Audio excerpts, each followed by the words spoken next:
नमस्कार मित्रांनो, सुस्वागतम. घरोघरी मातीच्या चुली या मालिकेच्या आजच्या भागामध्ये आता मात्र जानकीला खूप टेन्शन येते, कारण आता ऋषिकेशचा काही तपास नसतो. आता जानकी म्हणते की हा उडाणटप्पू तरी कसा, एकही मेसेज वगैरे त्याने आपल्या आईला केला नाही. आईने त्याला इतके कॉल केलेत, अजूनपर्यंत त्याचा कॉल गेला की नाही, म्हणून जानकी आता ऋषिकेशची वाट पाहत असते. आणि तेवढ्यात मात्र मकरंद हा जानकीच्या मोबाईलवर ऋषिकेशचा नंबर पाठवितो. आता तो नंबर पाहून जानकी लगेच ऋषिकेशच्या मोबाईलवर कॉल करते. आता मात्र ऋषिकेशचा मोबाईल स्विच ऑफ सांगितला जातो किंवा नेटवर्क क्षेत्राच्या बाहेर आहे असं सांगितले जाते. जानकी मात्र पुन्हा फोन करते तर पुन्हा मात्र अगदी स्विच ऑफ सांगितलं जातो. जानकीला आता खूप टेन्शन येते की हा मुलगा कुठे गेला असेल आणि पुण्यामध्ये तो कुठे कामाला लागला हे सुद्धा माहिती नाही. निदान चौकशी तरी करता आली असती, एकतर त्याचा फोन सुद्धा लागत नाही आणि आता त्याच्या घरी सुद्धा चौकशी करता आली असती, परंतु घरचा तर काही पत्ता नाही, त्याचा एखादाही फोन नंबर नाही. म्हणून जानकीला आणखीनच टेन्शन येते. असं कसं होईल, कारण जो मुलगा अगदी इतरांना इतकी मदत करतो, मला सुद्धा त्याने इतकी मदत केलेली आहे, तोच मुलगा असं बेजबाबदार कसं वागू शकतो. नक्की काहीतरी गडबड असू शकते. म्हणून आता जानकीला खूप टेन्शन येते आणि ऋषिकेशची काळजी तिला लागत असते. नक्की तो कुठे गेला असेल, तर म्हणून जानकी आता पुन्हा फोन करते. जानकी आता पुन्हा फोन करत असते. ऋषिकेशचा फोन पुन्हा बंद सांगितलं जातो. जानकीला आता आणखीन टेन्शन त्याचे वाढतच जाते. त्यानंतर आता इकडे रणदिव्यांच्या घरामध्ये सुमित्रा तर रडत असते, कारण अजूनपर्यंत ऋषिकेशचा काही तपास नाही लागलेला. मग आता काय करायचं, ऋषिकेशला कुठे शोधायचे, कुठे गेला असेल तो, म्हणून काहीतरी असे भलतेच विचार सुमित्राच्या मनात येत असतात. नाना सुद्धा आता सैराबाहेर झालेले असतात. खरंच ऋषिकेश कुठे गेला असेल, संध्याकाळ लोटून गेली तरी सुद्धा ऋषिकेशचा अजून काही तपास नाही. म्हणून आता सुमित्रा नानांना म्हणते की अहो शोधा ना, आपल्या ऋषिकेशला शोधा. तर नाना म्हणतात की हो अगं, मी सगळीकडे शोधायला सांगितलेलं आहे, सुमित्रा तो नक्की सापडेल आणि लोक मात्र शोध घेत आहे. सारंग आल्यानंतर आपल्याला सर्व काही कळेल. त्यावर आता सुमित्रा म्हणते की अहो तुमच्या माणसांनी आत्तापर्यंत त्याला शोधायला हवं होतं, अगदी व्यवस्थित, अगदी त्याला कुठे आहे तो हे चौकशी करून विचारायला हवं होतं, परंतु अजूनपर्यंत त्यांनी काहीच कसं कळवलं नसेल. तर रणदिवे आहात, सगळ्या गावामध्ये तुमचा मान आहे, मग तरी सुद्धा एवढा वेळ का लागतो स्वतःच्या मुलाला शोधण्यासाठी. म्हणून सुमित्रा आता नानावर चिडचिड करत असते. नाना म्हणतात की सुमित्रा अगं माझं ऐकून घे. आणि तेवढ्याच सारंग घरी येतो. सारंगला पाहून नाना म्हणतात की बघ तो आला सारंग, अरे बोल ना काहीतरी. तेव्हा आता सारंग काही बोलत नसतो. नाना म्हणतात की सुमित्रा अगं शांत हो, त्याला श्वास तर घेऊन दे. तर आता नानाही सारंगला विचारतात की सारंग काय झाले. तेव्हा आता नाना म्हणजे विचारत असताना सारंग थोडासा दबकतो आणि म्हणतो की नाना मी सगळ्या मित्रांना विचारलं, परंतु आता मात्र दादा कुठे आहे कोणत्याच मित्राला माहिती नाही. आता अगदी हे ऐकून सुमित्रा आणि नाना सारंग यांना आणखीनच टेन्शन येत असते. त्यावर आता सुमित्रा म्हणते की आता काय करायचं, एकतर त्याचा फोन सुद्धा लागत नाही, त्यामुळे हे बघा अहो वाटेल ते करा, परंतु माझ्या मुलाला शोधून मात्र माझ्या जवळ उभे करा. आता माझ्या ऋषिकेशचा काही पत्ता सुद्धा लागत नाही, मग माझ्या ऋषिकने काही स्वतःच्या जीवाचं बरं वाईट तर करून घेतलं नसेल ना, असे रडतच सुमित्रा म्हणते आणि जोराने रडायला सुरुवात करते. आता नानाही तिला समजावतो की सुमित्रा हे बघ, काही असं अभद्र बोलू नकोस, काही होणार नाही, नक्की तुझा ऋषिकेश घरी येईल, तू काळजी करू नकोस. आणि हे बघ सुमित्रा, तो आपला मुलगा आहे, त्यामुळे असा तो काही निर्णय नाही घेणार. आता मात्र सुमित्रा ही सारंगला विचारते की मला एक गोष्ट सांगा की तुमचं कोणत्या माणसाची म्हणजे त्या सयाजीरावांशी भांडण वगैरे झालं नाही ना, म्हणून त्यांची माणसं हे अगदी ऋषिकेशला त्रास देतील. आता सारंग म्हणतो की नाही आई, नानांनी घराच्या बाहेर जेव्हापासून दादाला काढलं तेव्हा दादा फक्त आणि फक्त दिवस रात्र नोकरीचाच विचार करतोय आणि काल सुद्धा मात्र तो कामासाठीच बाहेर गेला होता, नोकरी शोधण्यासाठी. आता सुमित्राला आणखीन टेन्शन आहे, ती रडत असते. म्हणजे माझा ऋषिकेश कुठे गेला असेल, कामासाठी तो बाहेर पडला असेल, परंतु इतका वेळ तो बाहेर नाही राहू शकत. म्हणून सुमित्रा आता खूप रडत असते. तेव्हा आता नाना सुमित्राला समजावतं की सुमित्रा अगं मी तुला किती वेळेस सांगितलं, अगं हे बघ तू काही करू नकोस, टेन्शन घेऊ नकोस, नक्की तुझा ऋषिकेश सापडेल. आणि हे बघ मी बाहेर ही बातमी ऋषिकेशच्या बाबतीत पसरू नये यासाठी काही कमी लोकांनाच विचारली होती, परंतु आता मी एक काम करतो, सगळ्याच लोकांना विचारतो की कोणी ऋषिकेशला पाहिले का म्हणून. सौमित्र म्हणतो की मी एक काम करतो, माझ्या मित्रांना विचारतो, नक्की काहीतरी माहिती आपल्याला मिळेल. त्यावर आता नानाही सारंगला म्हणतात की तू सुद्धा तेच काम कर, तू तुझ्या मित्र किंवा मैत्रिणींना विचार की ऋषिकेश त्यांना कुठे दिसलेला आहे का. ऋषिकेशला मात्र नक्की कोणीतरी कुठेतरी पाहिलं असेल. त्यामुळे सुमित्रा हे फक्त तू शांत हो, मी एक काम करतो आणि सारंगला म्हणतो की तू चल माझ्यासोबत. म्हणून नाना आणि सारंग आता दोघेही ऋषिकेशला पुन्हा शोधायला जातात. आणि सुमित्रा सुद्धा, आता सुमित्राला तर फार टेन्शन येते. आता ती एकटीच रूममध्ये असते. आता मात्र लगेच सुमित्राला इतकं टेन्शन येतं की माझा ऋषिकेश कुठे असेल. देवा काहीतरी तू चमत्कार कर. म्हणून आता लगेच इकडे हे प्रधान काका आहे तर ते रूममध्ये येतात. जानकीला आवाज देतात. जानकी आता ऋषिकेशच्या रूममध्ये राहते. प्रधान काका तिला आत येऊ का असे विचारतात. जानकी म्हणते की हो काका या ना तुम्ही. आणि ती बसायला काकांना सांगते. त्यावर आता काका म्हणतात की काय झालं जानकी, तू तर बरीचशी टेन्शनमध्ये दिसतेत. ऋषिकेश आलेला नाही वाटतं, खरंच इतकी टेन्शनमध्ये काय आहे. त्यावर आता जानकी म्हणते की हो काका, आणि हे बघा काका मी कॉन्टॅक्ट करण्याचा खूप प्रयत्न केला परंतु त्याच्याशी कोणताही कॉन्टॅक्ट नाही झालेला. आणि ऑलरेडी त्या मुलाने मला फार अशी मदत केलेली आहे आणि जर त्याच्या बाबतीत काही घडले तर आयुष्यभरासाठी मला ते गिल्ट राहील. म्हणून स्वतःला मात्र मी कधीही माफ नाही करू शकणार. त्यावर आता लगेच काका म्हणतात की अगं जानकी तू स्वतःला का दोष देते, तू काही केलेलं नाही, तुझी यात काय चूक आहे.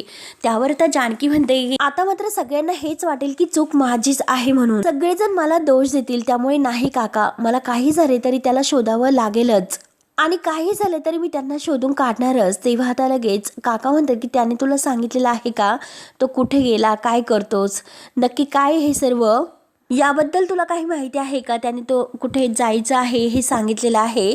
त्यावर आता जानकी म्हणते की नाही काका, हे बघा तो पुण्याला जातो इतकं सांगितलं आणि तो निघून गेला. त्यावर आता काका विचारते की नंतर तुमचा संपर्क वगैरे झाला की काय, काही कॉन्टॅक्ट वगैरे. आता मात्र जानकी त्याला 2-3 वेळेस कॉल केले होते परंतु काका आता त्याचा फोन सुद्धा लागत नाही, फोन स्विच ऑफ सांगतात. तेव्हा आता काका म्हणतात की मला असं वाटतं की तो नक्की रात्री त्याच्या घरी झोपायला गेला असेल, कारण येथे त्याला झोपण्याची जागा वगैरे नाही म्हणून त्याने काहीतरी आता आपल्या घरीच गेला असावा. आणि हे बघ ना अगं जानकी, तो इतका मोठा माणूस आहे तरी सुद्धा तो घराच्या बाहेर राहिला, मला इतकं कौतुकास्पद वाटतं. तर जानकी म्हणते की हो काका, तो माणूस खरंच चांगला आहे, त्याने खरंच मला खूप हेल्प केलेली आहे. आणि तुम्ही म्हणतात तसं की तो माणूस घरी जाणंही शक्यच नाही, नाहीतर त्याची आई त्याला इथे शोधत आलीच नसती, म्हणजे तो घरी सुद्धा गेलेला नाही. बघा ना काका, जेव्हा त्या घरी आल्यात विचारायला परंतु त्या सुद्धा माझ्यावर खूप भडकल्या होत्यात. या सगळ्याला मीच जबाबदार आहे असं त्यांना वाटतं. त्या माझ्यावर खूपच अशा भडकून निघून गेल्यात. माझ्यावर त्या इतक्या रागावलेल्या आहेत, मग मी त्यांच्या घरी ऋषिकेशला शोधायला कसं जाऊ. त्यावर त्या काका म्हणतात की अगं हे जे काही झालेलं आहे ते सर्व तुझ्या काकूमुळे झालं. नक्कीच मात्र तिने त्यांचे कान भरलेले आहे. तर आता हे ऐकून जानकी म्हणते की काय म्हणतात. आता काका म्हणतात की हो जानकी हे खरं आहे, मला असं वाटतं की हे बघ तू त्यांच्या घरी आत्ताच्या आत्ता जाऊन यावं. ऋषिकेशची आई जरी काल आली असेल ना. जानकी मात्र आता तिकडे जाण्याचं ठरवते आणि काका ते नक्की कुठे राहतात मला काही माहिती नाही. आता मात्र काकांना ती पत्ता वगैरे विचारते. आता काका तिला पत्ता वगैरे सांगतात की हे बघ रणदिव्यांचं घर कोणालाही जरी तू विचारलं तर कोणी तुला सहजपणे ते सांगतील, कोणी सहजपणे सांगेल की हा त्यांचा बंगला आहे आणि त्या बंगल्याचं नाव हे बघ माझ्या समोरच आहे, आशीर्वाद बंगला म्हणून. आता ते विचार करून सांगतात. आता मात्र जानकी म्हणते की आशीर्वाद बंगला काय, आज काही झाले तरी मी तिकडे जाणारच आणि ऋषिकेशला शोधल्याशिवाय मात्र मी ऑफिसला सुद्धा जाऊ शकत नाही असे ती आता ठरवते आणि ती आशीर्वाद बंगल्यावर ऋषिकेशला शोधायला येणार असते. त्यानंतर मात्र आता इकडे मकरंद आणि ऐश्वर्या एकमेकांशी इतके खुश होतात आणि अगदी एक आपले जे काही आहे कॉफी वगैरे तर ती चीअर्स करत पित असतात. मकरंद आता ऐश्वर्याला म्हणतो की थँक्यू सो मच ऐश्वर्या, अगं तुझा प्लॅन खरंच सक्सेसफुल झाला तर. त्यावर आता ऐश्वर्या म्हणते की अरे ते तर होणारच होते, मी तुला म्हणले सुद्धा होते त्याबद्दल. आणि आता मात्र ह्याच हिरोची मात्र आता आपल्या मैत्रिणीसाठी आता मात्र लगेच ऐश्वर्या त्या म्हणजे जानकीशी कसं वागायचं, तुझी ही मैत्रीण आहे ना. आणि हे बघ अरे आता ह्या हिरोला मात्र त्याच्या मैत्रिणीसाठी खांदा बनण्याची हीच ती वेळ आहे आणि हीच ती संधी आहे. त्यावर आता मकरंद विचारतो की म्हणजे काय. तर ऐश्वर्या म्हणते की म्हणजे तू काय करायचं हे बघ, हिरो बनून तू तिच्या समोर जायचं, तिला धीर द्यायचा, घरासाठी तिला खांदा द्यायचा, मग हळूहळू अगदी प्रेमाने बोलत जाऊन तिच्याशी अगदी कॉन्टॅक्ट करण्याचा प्रयत्न करायचा, अलगद तिच्या डोळ्यातील अश्रू पुसायचे. तेव्हा आता हे सर्व ऐकून मकरंद विचारतो की मला हे सर्व जमेल का. ऐश्वर्या म्हणते की जमेल की नाही मला माहिती नाही परंतु तू अगदी परफेक्ट कर. त्यावर मकरंद पुन्हा म्हणतो की नाही जमणार, कारण मला माहिती आहे की आता ह्या सगळ्यासाठी जो काही माझा ऐकू आहे खूप कमी आहे. त्यावर ऐश्वर्या त्याला समजावते की अरे प्रेमासाठी आयक्यूची गरज नसते, अरे प्रेमासाठी गटची गरज असते आणि थोडेसे गट्स दाखव, तुला अगदी सगळं काही व्यवस्थित जमेल. आणि हे बघ, आता दुसऱ्या कोणाची गर्लफ्रेंड होण्याच्या अगोदर तुला हे सर्व करावे लागेल. त्यावर आता लगेच मकरंद म्हणतो की हो, हे तर खरं आहे, मी आत्ताच जातो आणि मीच तिला इमोशनल सपोर्ट देईल. तेव्हा आता ऐश्वर्या म्हणते की अरे थांब जरा, तू वेडा आहेस का? अरे असं लगेच जायचं नसतं, थोडा वेळ मात्र तुला तिची वाट बघून दे आणि तिने जर तुझी वाट पाहिली ना तर तिला तुझी किंमत कळेल, मग तू सुद्धा तुझी किंमत आहे ना तिला कळून दे. अगदी निवांत संध्याकाळी जा आणि जे काही आपलं पुढचं ठरलेलं आहे अगदी तसेच वाग. त्यावर मकरंद विचारतो की अरे पण हे सर्व खरंच वर्क होईल ना? ऐश्वर्या म्हणते की हे बघ नक्की होईल आणि ऐश्वर्याने जी गोष्टी प्लॅन केलेला आहे तो कधीच वाया जात नसतो. आणि मकरंद, तुला माहिती आहे का, अशा परिस्थिती मात्र मुलींना मात्र अगदी इमोशनल सपोर्टची हात गरज असते आणि असा इमोशनली सपोर्ट घेता घेता मात्र ती मुलगी कधी त्या अगदी इमोशनल सपोर्ट करणाऱ्याची होऊन जाते हे तिलाच कळत नाही. म्हणजे कदाचित हे बघ, जी मैत्रीण मात्र तुझ्याशी अगदी हळूहळू इमोशनल सपोर्टमध्ये गुंतू शकते, शेवटी मात्र तू तुला जसं हवं आहे तसं वागू शकतो. त्यावर आता मकरंद पुन्हा विचारतो की बरं हे ऋषिकेश जे काही चॅप्टर आहे तर ते कधी बंद होईल? तर ऐश्वर्या म्हणते की अरे त्याचा सुद्धा प्लॅन माझ्या डोक्यामध्ये आहे, पण त्यासाठी मात्र आता मकरंद तिला विचारतो की हे बघ अगं, हे ऋषिकेश प्रकरण आहे, तू जरा जास्तच मनावर घेतलेला आहे, नक्की तुझा आणि त्याचा काय संबंध? आता मात्र ऐश्वर्या म्हणते की अरे तो माझा दुश्मन आहे, माझ्या डॅडाचा दुश्मन, आणि जो डॅडाचा दुश्मन असेल तर तो माझा सुद्धा दुश्मनच असू शकतो. आणि ही ऐश्वर्या मात्र त्याच्या दुश्मनाला अगदी तिचा पावर दाखवल्याशिवाय शांत नाही बसत, हे लक्षामध्ये ठेव. त्यानंतर आता इकडे जानकी मात्र ऋषिकेशला शोधत शोधत प्रत्येक माणसाला मोबाईलमधील जानकी आता ऋषिकेशचा फोटो दाखवत असते. आणि या माणसाला कुठे पाहिलेत का, ऋषिकेश रणदीवांना सकाळपासून कोणी पाहिलेत का असे विचारपूस करत असते. जानकीच्या हातामध्ये आता डबा वगैरे असतो. नक्की हा ऋषिकेश मुळशी मार्केटला गेला नसेल ना, कदाचित तू तेथेच असेल, म्हणून जानकी तेथे सुद्धा शोधायला येते आणि तेथे सुद्धा आता अनेक बायकांशी विचारपूस करून आता ऋषिकेशला कोणी पाहिलं का असं विचारत असते. की आता मार्केटमध्ये येते आणि तेथे प्रत्येक बाईला विचारते, तुम्ही ऋषिकेश रणदेव यांना पाहिलं आहेत का, तुम्ही त्यांना ओळखतात का? तेव्हा आता त्या बायका म्हणतात की ओळखतो आम्ही, पण कालपासून आम्ही त्यांना कुठेही पाहिलं नाही. जानकी आता समोरच्या दुकानदाराला सुद्धा तोच प्रश्न विचारते, ऋषिकेश रणदेव यांना कोणी पाहिलं का? आता शोधत शोधत जानकी मंदिरात आलेली असते. मंदिरात खूप लोक असतात. जानकी तेथे चौकशी करते, परंतु कोणीही ऋषिकेशला पाहिलेलं नसतं.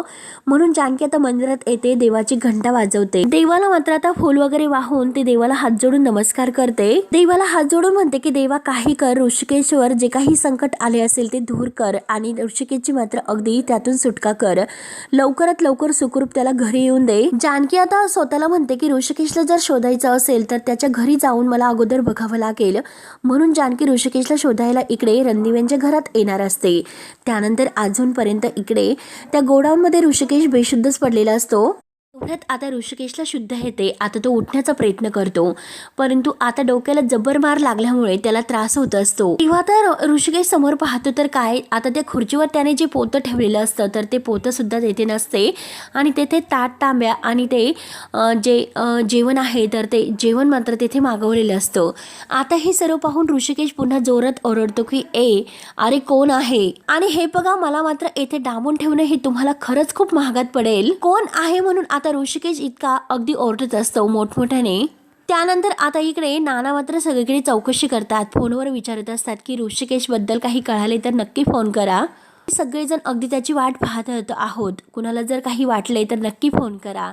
त्यानंतर मात्र आणि तेवढ्यात मात्र गुलाबदादा नानासाहेबांना म्हणतात की नानासाहेब हे बघा, सगळ्या झाडांना कीड लागलेली आहे, मी औषध पाणी केलेलं आहे तरी सुद्धा काही उपयोग नाही, मग तुम्हीच सांगा काय करायचं. आणि तेवढ्यात येते आता जानकी घरी येते. त्यावर तर जानकी म्हणते की कधी कधी औषधानेच किडा जातो असं नाही, घरगुती काही उपाय सुद्धा करावे लागतात, बघू बरं काय झालं. तेव्हा आता गुलाबदादा म्हणतात की कीड लागलेली आहे. तर जानकी त्या रोपाजवळ जाते. वर तर जानकी म्हणते की या झाडाला मात्र तुम्ही ताकाचं पाणी देऊ शकतात किंवा चहाचा जो चहा पावडरचा चोथा असतो तर तो जरी टाकला तरी सुद्धा चालतो. आणि हे बघा, घरगुती उपाय मात्र देऊन झाडांना नाही चालणार, त्यासाठी प्रेमाचा आणि मायेचा स्पर्श सुद्धा करावा लागतो. त्यांच्याशी गप्पा मारल्या तर झाडं सुद्धा अगदी खुश होतात. आता मात्र नाना आणि गुलाबदादा जानकीचं हे बोलणं ऐकून अगदी खुश होतात. झाडं हे अगदी छान टवटवीत होतात आणि अगदी आपल्याला हवं तसं ते गुलाबाचं फूल सुद्धा देतात. अगदी छान आपलं मन प्रसन्न करतात, इतकं जानकी सांगत असते. नाना खुश होत म्हणतात की म्हणजे झाडांना जीव लावणारी आणि प्रेम करणारी दिसतेस. त्यावर आता जानकी म्हणते की फक्त झाडांना नाही तर आजूबाजूच्या सगळ्या गोष्टींना. त्यावर आता नाना विचारतात की म्हणजे तू माणसांना सुद्धा जीव लावत असशीलच, तसंच झाडांना बरं करायला प्रेम आणि माया द्यावी लागते, तसंच माणसाचं सुद्धा असतं, हो की नाही? जे हे पण कधी कधी माणसांना मात्र धाक दाखवून काहीतरी गोष्टी कळत असतात, कधी कधी प्रेमाने. तर जानकी म्हणते की हो, अगदी बरोबर बोलतात तुम्ही. कारण कसं आहे की झाडंही वाढवावी लागतात आणि माणसंही घडवावी लागतात. त्यामुळे मात्र माणसांना कधी कधी धाक दाखवला तर तो चालतो. तेव्हा आता जानकीचं हे बोलणं ऐकून गुलाबदादा आणि नाना खूपच खुश होतात. नाना म्हणतात की विचार खरंच खूप चांगले आहे. जानकी खुश होत थँक्यू असं म्हणते. त्यावर नाना तिला विचारतात की तू आहेस तरी कोण आणि इथे कोणाला भेटायला आली तू? तेव्हा आता जानकी त्यांना विचारते की तुम्ही नानासाहेब रणदिवेस ना? तर नाना म्हणतात की हो. आणि ती नानांना नमस्कार करते आणि म्हणते की हे बघा, मी ऋषिकेशच्या चाळीमध्ये राहते. ऍक्च्युली म्हणजे ऋषिकेश मला कालपासून दिसलेला नाही, मी त्याला शोधत आले होते. मला सांगा ऋषिकेशचं घर हेच आहे ना? तर नाना म्हणतात की हो, त्याचंच घर आहे. जानकी विचारते की ऋषिकेश कुठे आहे? तर नाना म्हणतात की खरंच माहिती नाही, आम्ही पण कालपासून त्याचा शोध घेतोय. दीपक अगं त्याची आई खूप काळजी करत बसलेली आहे. तर आता जानकी म्हणते की हो ना, ते मला कळालेलेच आहे, परंतु काल त्या तर खूपच टेन्शन मध्ये होत्या. ऋषिकेश सापडत नाही हे मला त्यांच्यामुळेच कळाले. त्यावर आता नाना विचारतात की अगं तिच्यामुळे कसे कळाले? जानकी आता बिचारी म्हणून जाते की त्या तिकडे आल्या होत्या. जानकीला आता माहितीच नसतं की हे सांगायचं नाही म्हणून. आणि आता चाळीमध्ये जो काही घडलेला प्रकार आहे सुमित्रा आल्यानंतरचा, तो सगळं काही जानकी मात्र नानांना सांगते. आणि त्यांनी मात्र मला चांगलं धमकावलं की जर ऋषिकेशला काही झाले तर मात्र मी तुला नाही सोडणार, असे मात्र त्या मला म्हणून आल्या. परंतु काका हो, मी तुम्हाला खरं सांगते की अगदी त्यांचा गैरसमज झालेला आहे. त्यांना असं वाटतं की माझ्यामुळे ऋषिकेश कुठेतरी निघून गेलेला आहे, परंतु खरंच माझ्यामुळे काही झालेले नाही. आणि हे बघा, तसं काही नाही, तुम्ही प्लीज माझ्यावर विश्वास ठेवा, माझ्यामुळे काही झालेले नाही. त्यावर आता नाना म्हणतात माणसाचा खरेपणा त्याच्या वागण्यावरून कळतो आणि तू इतकं वाईट वाटून घेऊ नकोस. अगं सुमित्रा त्याची आई आहे, त्यामुळे तिला वाईट तर वाटणारच. ऋषिकेशच्या काळजीपोटी ती तुझ्यावर रागवली असेल आणि कदाचित मात्र जे तुला बोलायला नको तर ते सुद्धा बोलली असेल. आणि हे बघ, तू रागवू नकोस, तिच्या वतीने मी तुझी माफी मागतो. म्हणून नाना आता जानकी समोर हात जोडून जानकीची माफी मागतात. जानकी आता नानांचे हात धरते. तुम्ही कशाला माफी मागतात? आणि मुळात म्हणजे त्यांची सुद्धा काही चूक नाही. हे जे काही बोललेले आहे तर ते प्रेमापोटी बोलल्या, आईच्या मायेपोटी बोलल्या. आणि हे बघा, त्यांचं बोलणं मी अजिबात मनाला लावून घेतलेलं नाही, त्यांचं बोलणं मी केव्हाच विसरून गेले. तर नाना खुश होत म्हणतात की हो, अगदी मोठ्या मनाची आहे तू, पण तू काही काळजी करू नको. हे बघ, मी आताच सुमित्राला समजावतो. तेव्हा आता जानकी म्हणते की हे बघा, ऋषिकेश सापडल्यानंतर लगेच मला कॉल करा. आणि हे बघा, एक वडील म्हणून तुम्ही किती अस्वस्थ आहात हे मी समजू शकते, परंतु काही काळजी करू नका, लवकरच ऋषिकेश नक्की सापडेल. आणि हे बघा, मला सुद्धा कळवा ऋषिकेश सापडल्यानंतर, असे बोलून आता जानकी जायला निघते. तर नाना पुन्हा जानकीला थांबवतात आणि जानकीला म्हणतात की अगं पण तुला कसं कळवणार? तर जानकी म्हणते की थांबा, मी तुम्हाला नंबर देते. जानकी मात्र कागदावर तिचा नंबर लिहिते आणि नंबर तो हातात देऊन म्हणते की अच्छा बाय, मी जाते. आता मात्र नाना तिला म्हणतात की जाते नाही म्हणायचं, येते असं म्हणायचं. तर जानकी खुश होत म्हणते की ओके, येते मी, बाय बोलून आता जानकी खुश होत तेथून निघून जाते. त्यानंतर आता इकडे सुमित्रा देवी आईच्या मंदिरात येते आणि देवी आईचा दिवा वगैरे लावून देवी आईला विचारते की हे बघ देवी आई, माझा ऋषिकेश कुठे असेल त्याला तू सुखरूप ठेव, त्याची लवकरात लवकर सुटका कर, तुझी खणन नारळांनी ओटे भरेल. आई तुझी ओटी भरून खरंच तू माझी इच्छा पूर्ण कर, तू त्याच्या पाठीशी कायम अशी उभे राहा. तर देवी आई तो कुठे अडकला असेल तर त्याला मार्ग दाखव आणि लवकरात लवकर त्याला माझ्या डोळ्यासमोर आण. म्हणून सुमित्रा आता खूप रडत असते आणि तेवढ्यात गुरुजी तेथे येतात. गुरुजी म्हणतात की सुमित्रा वहिनी, काही काळजी करू नका, सगळं काही ठीक होईल. कधी कधी कठीण प्रसंग येतातच, परंतु वाईट वेळ निघून गेल्यानंतर शेवटी सगळं काही छान होतं. तुम्ही मात्र धीर सोडू नका. म्हणून आता गुरुजी सुद्धा देवीला हात जोडतात आणि सुमित्रा सुद्धा. त्यानंतर आता तिकडे जानकी पुन्हा ऋषिकेशला शोधत आता अगदी तेथील प्रत्येक माणसांना विचारत येत असते. आणि तेवढ्यात आता जानकी रोडने जात असताना मकरंद गाडीतून आता जानकीला पाहतो आणि लगेच गाडी थांबवून तो जानकीला आवाज देतो. जानकी आता मकरंदला विचारते की मकरंद तू येथे का? तर मकरंद म्हणतो की मी तुझ्याकडेच येत होतो. आता मात्र मकरंद तिला विचारतो की तू ऋषिकेशला शोधतेस, मग काही कळले का त्याच्याबद्दल? तेव्हा आता जानकी म्हणते की नाही, ऋषिकेशला मी सगळीकडे शोधलेले आहे परंतु त्याचा काही पत्ता लागत नाही. मी त्याच्या घरी सुद्धा जाऊन आले परंतु तो तिथे सुद्धा नाही. त्यावर आता मकरंद म्हणतो की हे बघ अगं, तुझं टेन्शन मला समजते, म्हणून मी माझ्या परीने सुद्धा आता तुला शोधायला प्रयत्न करतोय आणि त्याला सुद्धा आता शोधायला मी तुझ्यासाठी मदत करायला तयार आहे. आता मी खूप काही त्या ठिकाणी शोधले. त्यावर आता जानकी म्हणते की अरे मग काय झालं, मिळाली का ऋषिकेशबद्दल काही माहिती? त्याच्याबद्दल काही तुला कळाले का, तो कुठे गेलेला आहे? त्यावर तर मकरंद म्हणतो की मला इतकंच कळालेलं आहे की मुळशीमधून तो पुण्याला जात असताना गायब झालेला आहे आणि माझे काही माणसं म्हणजे हे पण मित्र आहे तर ते त्याला शोधतात आणि एवढंच काय आहे तर ते त्याच्याबद्दल कळालेले आहे. परंतु हे बघ जानकी, तू काळजी करू नकोस, आपण हवं तर पोलिसांची सुद्धा मदत घेऊ शकतो, मी आहे ना तुझ्यासोबत, त्यामुळे आता तू काही काळजी करू नको. तेव्हा आता जानकी म्हणते की ठीक आहे. मकरंद, अरे तुझ्यामुळे ऋषिकेश कुठे होता हे तरी कळाले. तर मकरंद खुशच म्हणतो की अगं तू कशाला थँक्यू म्हणतेस, तुझ्यासाठी सुद्धा मी काही करायला तयार आहे, काही पण करू शकतो. तेव्हा आता मकरंद जे काही बोलतो तर ते अगदी ऐकून जानकी म्हणते की काय बोलतोस? त्यावर मकरंद त्याला म्हणतो की तू माझी मैत्रीण आहे, मग मैत्रिणीसाठी मी इतकं तर काही करू शकतोस ना. म्हणून तो जानकीला गाडीमध्ये बसायला सांगतो. चल आपण दोघे मिळून शोधूयात ऋषिकेशला. म्हणून तो जानकीला गाडीमध्ये बसवतो. आता जानकी ही गाडीमध्ये बसल्यानंतर आता मकरंदला खूपच आनंद होतो. तो जानकीकडे बघत मनात म्हणतो अरे वा, म्हणजे ऐश्वर्याचा जो प्लॅन होता तो अगदी सक्सेस होतोय. तर मला जानकीचा सहवास मिळतोय, मग काही वेळ तरी मी आता जानकीच्या सोबत असेलच. तुझ्या नजरेमध्ये मात्र अगदी हिरो होण्यासाठी मला थोडंसं व्हिलन व्हावं लागलं तरी चालेल. म्हणून तो आता जानकीकडे पाहत असतो आणि जानकी बिचारी ऋषिकेशची वाट पाहत असते. तिला ऋषिकेशचं टेन्शन असतं, नक्की तो कुठे गेला असेल. आणि मित्रांनो, शेवटी हा भाग येथे संपतो. पुढील भागामध्ये जानकी मात्र आता एका दुकानावर येते आणि ऋषिकेशचा फोटो दाखवून विचारते की दादा, अहो या मुलाला तुम्ही कुठे पाहिलत का? आणि तेवढ्यात दुसरा दुकानदार म्हणतो की एक मिनिट, मी यांना काल बघितलेलं आहे. तर जानकी विचारते की कुठे? तर आता तो माणूस म्हणतो की यांना पोलीस घेऊन गेलेत. आता मात्र इकडे रणदिव्यांच्या घरी पोलीस आलेले असतात आणि आता पोलिसात कंप्लेंट दिली जाते. इन्स्पेक्टर म्हणतात की नानासाहेब रणदिवे यांच्या घरामध्ये त्यांचा मुलगा गायब होतो आणि ही छोटी गोष्ट नाही. तुम्हाला काय वाटतं की ऋषिकेशला कोणी किडनॅप तर केलं नसेल ना? त्यानंतर आता इकडे ऐश्वर्याने जे कारस्थान केलेलं आहे त्यामुळे सयाजी खूपच खुश होतो आणि तो ऐश्वर्याला म्हणतो की मुली, तू दाखवून दिलंस तू सयाजीरावांची मुलगी आहे म्हणून. आता मात्र तो ऋषिकेश तुझ्या तावडीतून काही सुटत नसतो, म्हणून ऐश्वर्या खुश आणि सयाजी सुद्धा खूप खुश असतो. तर इकडे ऋषिकेश म्हणतो की नाही, आता मात्र इथे थांबून उपयोग नाही, काही झाले तरी मला इथून बाहेर पडावंच लागेल. म्हणून तो पुन्हा ते पोतं उचलतो आणि त्या खुर्चीवर ठेवतो आणि त्यावर मात्र आणखीन दुसरं पोतं ठेवतो. परंतु आता तो उभा राहिल्यानंतर तो जो गुंडा आहे तर तो पाहतो आणि आता ऋषिकेशला तो पिस्तूल दाखवतो. तेव्हा आता ऋषिकेश खूप घाबरतो. तर मित्रांनो, पुढे काय होईल हे नक्की पाहण्यासाठी आपल्या चॅनलला सबस्क्राईब करत राहा. धन्यवाद.